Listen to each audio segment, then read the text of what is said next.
Alis na. Good morning! Last day, day 5. And, nakain kami ng breakfast. Tapos, pupunta ulit kami ng dagat. Hey guys, yun nga pala sinasakyan namin. Diba? Ang dami namin kasabay. Nandito na kami sa dagat. At maririnig mo sila iba-iba ang kanilang mga lingwahe. So, sumasama tayo doon sa lingwahe na yon dahil tayo naman ay Pinoy. So, hahanap tayo ng panggagalingan. Nakakita na naman po siya ng crab. Kahapon ay may crab, nakagat si Anthony. Pero hindi naman niya nahuli. So, nagpakagat lang siya. Kasi itong isa gusto laging pakuha ang crab. Yan na guys, yung dalawang magkapatid. Ilalaro na, sinusulit na ang last day. Anthony naman ay naglalakad-lakad lang. Ayun yung dalawa. 12:30 and goodbye dagat. This is our last day. Are you sad? Sad ba siya? Lahat na nakaklase niya nag-aaral lang ngayon. Siya nandito pa nagbabakasyon. Ngayon ang start ng school dito, ng elementary, high school, at saka liceo. Ano ate? Oh, di ba? Nagre-reklamo pa siya. Oh. Pakinig na pakinig. May tinatanong ako, hindi ako sinasagot, di ba? Ang galing ng mga anak ko talaga. Di ba? Ngayon, paalis na kami. Dahil kami ay pupunta ng swimming pool. Para makapag-swimming pool pa rin itong mga to. Pero alis pa naman namin siguro mga 5 to 6 p.m. Ayun. So, bye dagat! See you on 2027. For sure, babalik kami dito. Nagustuhan ko yung place, nagustuhan ko yung presyo and everything. Okay siya sa akin.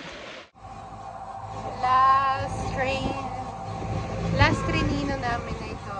Kasi ito yung Trenino. Ayan. Na naghahatid at sundo doon sa dagat. Siyempre may oras lang siya, pero within yung sa oras na yun, free from the camp. From the campsite. O, paano kayo hindi matutuwa ang pagbakasyonin ng mga batang yan? Teka, paano hindi mo pagbakasyonin yung dalawa? O, diba? Sabi ko sa inyo, swimming pool naman. Nandun na yung mga anakis ko pagbaba ng service na Trenino. Doon na kung pumunta. Binabalang namin yung mga dala naming doon sa may dagat. Ngayon, punta naman tayo ng swimming pool. Yung mga bata doon, yung alas 4 doon sa swimming pool. Kami hindi. Dala ko pa rin naman mag-aayos ang gamit namin. Alauna na. Ayun, si ate lang ang kumain. Ubus na yan actually. Wala na laman. Nakalimutan na namin i-vlog. Bumili kami ng prito misto. Nandito na kami ngayon sa piscina. Doon kasi may bar. So, doon kami bumili ng prito misto. Meron din silang eat all you can na tanghalian.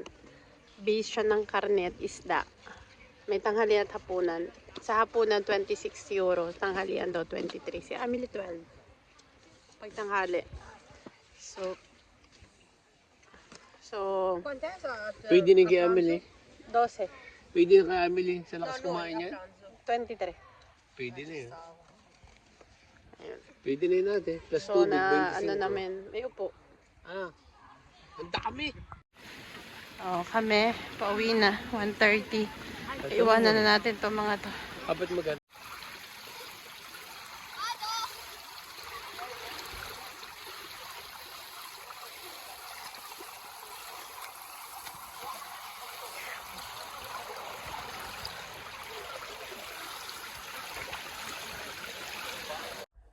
Hi guys, time check, it's 4 in the afternoon. Always day 5. And ready na tayo. Oops. Ready na tayo. Kami ni Anthony. And naayos na rin namin yung bahay. Iniintay na lang namin yung dalawa kasi yung dalawa ay nagsiswimming pa. So sabi ko sa kanila, dahil magbubukas yung slide kasi sinasarado yung slide dun sa swimming pool ng parang, hindi ako nagkakamali, 12:30 o 1. Tapos bubuksan uli ng 4. So sabi ko mag-slide sila ng konti and then bumalik na sila dito. Maliligo pa yung mga yon, pero kami naman umuwi na nga kanina kasi natulog din si Anthony dahil 4 hours drive tong pauwi. And yes, pauwi na tayo. Dapat talaga kanina pa tayo nakauwi. Around 12 tumawag ako. Tinanong ko sa reception kung pwede kami mag-check out ng 6. Sa halip na 10 a.m. mag 6 p.m. kami. And napagbigyan tayo. Walang additional fee. Kaya siguro din walang additional fee kasi tapos na yung summer. Kasi ngayon talaga, katulad na sinabi ko din sa dagat, pasok ka na. Sabi, hanggang 6 p.m. kami dito. So, yung mga bata, sinulit talaga namin yung last day namin ngayon. Nagdagat pa rin kami.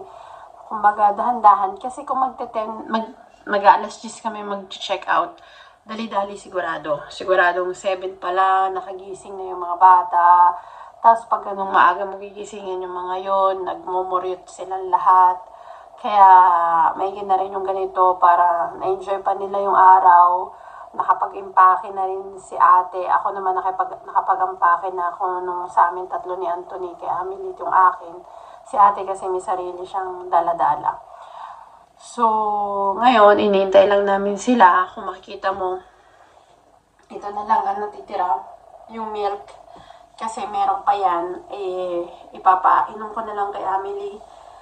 Parang merienda niya, kaysa naman itapon, nagamit rin namin yung iba kasi nakapagkape na kami ni Anthony. So, as in, malinis na yung bahay, may basura na lang ako ditong itatapon bago kami lumabas. Lahat ng gamit namin, na-sort out ko na yung laman ng freezer. By the way, hindi natin naubos, lahat ng dala namin. Yung pasta, hindi namin naggalaw. Yung bigas, may tira pa talaga kasi 2 beses lang naman kami nagbigas. Nagsaing, kumbaga. And, eto, ibig sabihin, pauwi ka na, bakbakan na naman sa work to, tapos na ang bakasyon, ang mga anak ko ay papasok na sa Lunes. So, sigurado ang sunod ng vlog nito ay nasa sasakyan na kami at pauwi na kami. Nakakalungkot, pero masaya din kasi kahit papaano, nakapagbakasyon kami.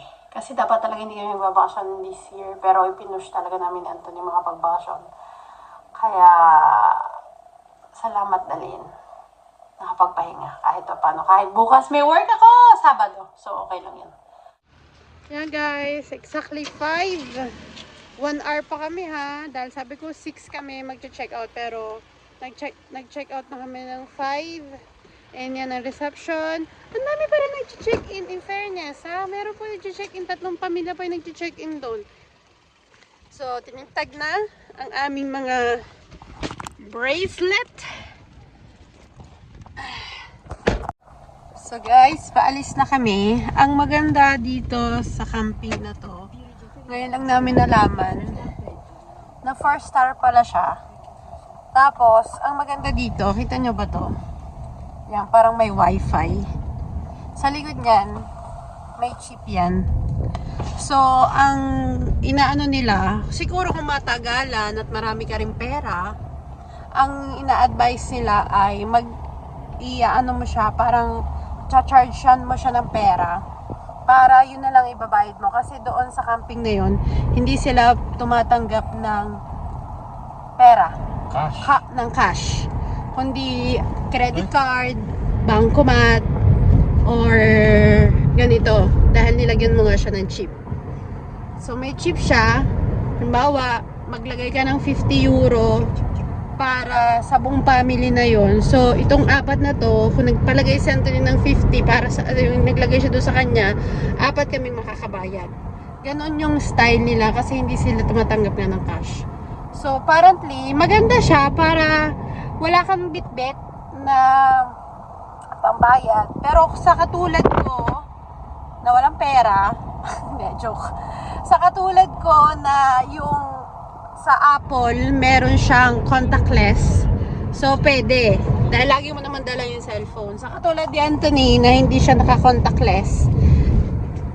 So, lagi niyang dala-dala yung card niya. Parang ganun. Tsaka, ang negative naman doon, kung may mga anak ka, na bili ng bili, Ano yung kumpiyahan mo eh? mapapalaki ka talaga. Kasi makikita na lang doon na, oops, ito na lang pala. Parang, pero nakikita ko rin sa app, kasi may app, yung Club del Sole na yan. Marami siyang branches actually sa buong Italy. Marami siyang branches. Maganda yung experience ko dito sa Club del Sole. Kayo? Masaya kayo? Ate? Maganda o mas maganda yung last year? No, hindi ko alam kung Mas maganda to, no? Ikaw, Papa? Mas maganda. Dahil bukod sa siguro, may mga slides. Kasi enjoy na enjoy talaga sila sa slides. Kami naman ni Anthony sa dagat lang. Okay na kami dalawa. Gusto ko rin yung bahay. Yung bahay, malaki talaga yung bahay. We're home. It's currently 10:30. Kami dumating. Nagsalang na ako ng labahin. Mga bata, syempre, tulog na. Nandun na sa kanilang mga kwarto. End ko na yung vlog. Naging masaya naman ang aming bakasyon. Sobrang saya kahit na medyo umulan noong Merkules. Ibig sabihin nun, nakapagpahinga kami ng Merkules kasi wala kami, nagpunta kami ng dagat pero hindi rin naman kami maghapon. Kumbaga nakapagpahinga kami sa bahay. Kaya parang sulit naman. Na mga 4 na oras po tayo nagbiyahe. 4 na oras mahigit. Kasi tumigil pa kami sa yung gas station. Nagkape, kumain. Dahil naggawa naman ako ng sandwiches, nagpabulak ako ng itlog, may mais pa nga akong pinabulakan. So, kumbaga, kinain namin yun. Kasi kung bibili ka mismo doon sa gas station, na tawag dito ay Autogrill, may gas station tapos may mga restaurant din. Ang mahal dahil ng mga bilihin doon. Parang bili pa rin yung mga bata ng Oreo. Para habang nasa sasakyan may kinakain sila. Which is meron naman kami dalang chichirya, tubig, 5 sandwiches, itlog, 8 itlog, tapos 2 pirasong mais na hinati ko sa 2. So, 4 yun. Ubos.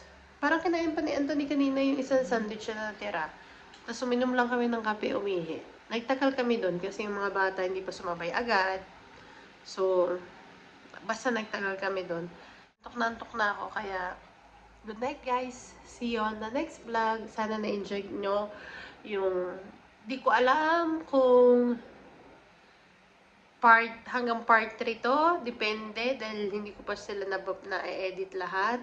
Bear with us kung every 2 weeks tayo mag-upload every Wednesday at 12 p.m. Kasi ako nagbablog, ako din nag-edit. So may work din ako bilang nanay, may asawa pa ako. Kaya hindi ko agad siya na-edit. Kaya bear with me. So end ko muna itong whole trip namin na sobrang saya. Dahil lang, alam mo yung every vacation namin, nagkakaroon kami ng connection. Hindi lang kami mag-asawa, yung mga bata, nag-i-enjoy sila. Si Amelie talaga, as in, si Amelie ang number 1 na nag-i-enjoy sa amin. Super nag-i-enjoy siya. Tapos, chini-cherish na lang namin yung oras namin nakasama pa si ate. Kasi si ate ay, hindi naman lingid sa inyo, ay magto-21 na siya ngayong February. So, chini-cherish namin na wala pa siyang boyfriend, na kami palang lagi ang nakakasama niya. Although, nagbabakasyon din naman siya kasama ng kanyang best friend. Pero, alam mo yun, minsan na lang namin siya makasama sa mga ganitong trip. Sana hanggang sa kahit magka-boyfriend siya, ay matutunan niya sumama pa rin sa amin kahit 5 days lang, 1 week, o 3 days. Hindi ko siya pinipilit, pero sana man lang. Pero hindi mo rin masasabi. Kaya nagpipilit talaga kami, 'di ba Anthony? Nagpipilit talaga kami na magkaroon kami ng kahit 5 days vacation lang nakasama mga bata. Kasi malaki ang gap nung dalawa. So 11 years gap. Kailangan na magkaroon sila ng banding na dalawa para in case na, alam niyo in the future. Lagi natin isipin yung future. Kaya Ay, si ate naman napakabait ni ate kay Amelie. Kaya, napaka-grateful kami doon. So, yun lang. Bago tayo magkaiyakan dito, antok na ako. Good night, guys. See you in the next one. Thank you for watching. Ang aking asawang taga-ganon. Hindi po yan pipi ha. Nagsasalita po yan. Nagsasalita po yan. Okay, bye!